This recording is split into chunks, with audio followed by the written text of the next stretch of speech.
छत्तीसगढ़ी गाने देखने के लिए हमारे YouTube चैनल को सब्सक्राइब करें और नए अपडेट्स जानने के लिए बेल आइकन के बटन को क्लिक करें।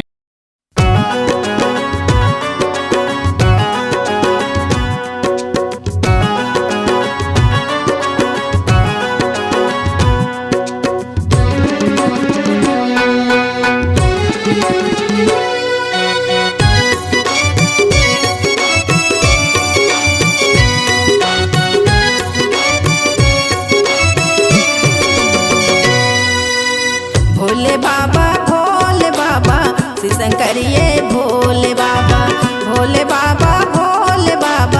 श्री शंकरिये भोले बाबा। दर्शन तूने दिखा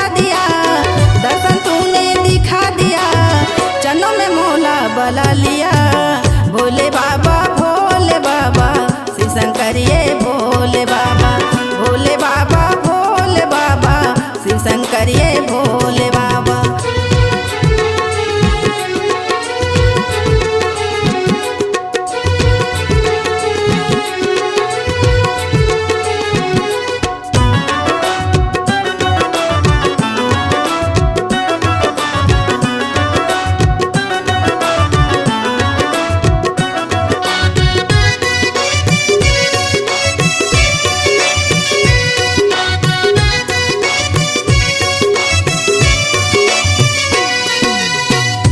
तेरा बोला तू है रे खाथा, गांजा मांगेला बोला तू है रे पीठा।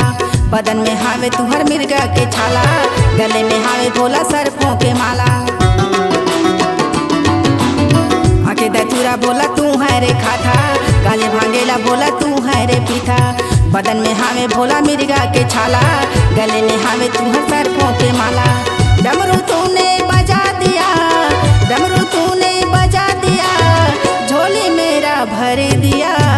भोले बाबा श्री शंकरिये भोले बाबा श्री शंकरिये भोले बाबा।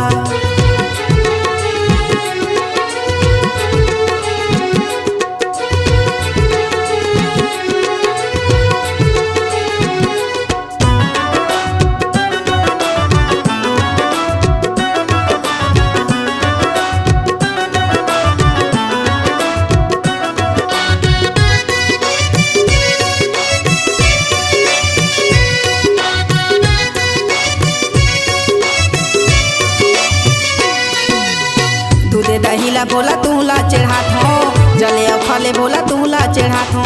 दूधे दहीला बोला तूला चढ़ात हो, जले फूले बोला तूला चढ़ात हो।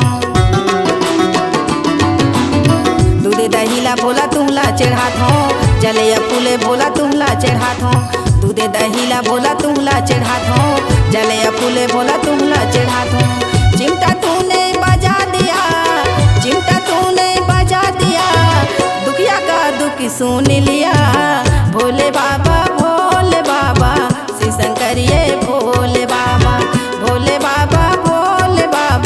श्री शंकरिये भोले बाबा। दर्शन तूने दिखा दिया